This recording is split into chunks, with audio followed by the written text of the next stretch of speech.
Коррупцияга каршы күрөш мамлекеттин туруктуу өнүгүүсүн камсыз кылган негизги багыттардын бири. Бул баарыбызга белгилүү. Мамлекет башчынын тапшырмасынын негизинде мынакей ушул багытта иштер күчөтүлүп, аеусуз күрөш жүрүп жатат. Уланууда бүгүнкү биздин коногубуз Кыргыз Республикасынын президентине караштуу антикоррупциялык ишкердик кеңештин баш катчысынын орун басары Радик Шабданов мырза суроолорубузга жооп берип жатат.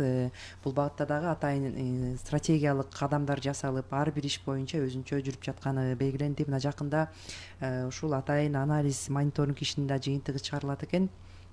Анан Радик Райымбекович, көп угармандар дагы кызыгып буга чейинки уктурууларда сурап калат да, мисалы коррупциянын пайда болушу, коррупцияны алган киши, берген киши, ошол берген акчасын кимиси кандай жазаланат, ошого да токтолуп кетсеңиз.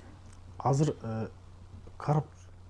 ошол акча сунуштаган кишини да жоопкерчилиги ошо акча алган кишидей.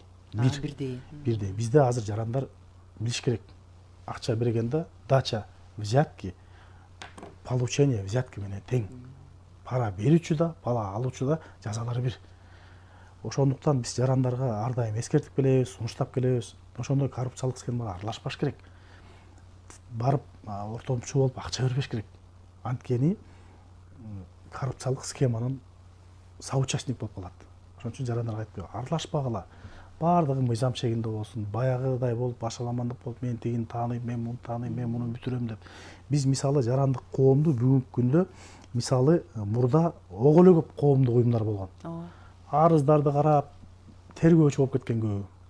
Сот прокурор болуп кеткен коомдор болгон. Президент өз курултайда эскертпедиби? Коррупция менен, кылмыштуулук менен тиешелүү органдар күрөшөт. Жарандар силер только маалымат эле бергиле. Ачыктап койгула. Биз азыр мына биз менен иштешкен бир 10 чакты коом бар. Биз ошо мониторинг, байкоо гана иштерине ошо коомдор менен катышабыз. Баягыдай болуп арыз карап, тергөөчү болуп, мамлекеттин органынын ишине тоскоол болмой жок. Тергөө өз ишин кылат, прокуратура өз ишин кылат, сот өз ишин. Жарандык коом тыштан байкап турат.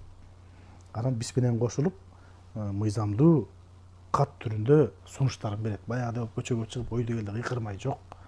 Жарандык коом бүгүнкү күндө тарбияланды десек болот. Билимдүү, тажрыйбалуу адамдар ошо коомдорду башкарып жүрөт бүгүнкү күндө. Ошо юстиция министрлиги бизде ого эле көп коомдук уюмдар бар экен, баарын иреттеп, кереги жогун сунуштап, жаап, азыр ал жакта да иреттүү болуп калды азыр бүгүнкү күндө.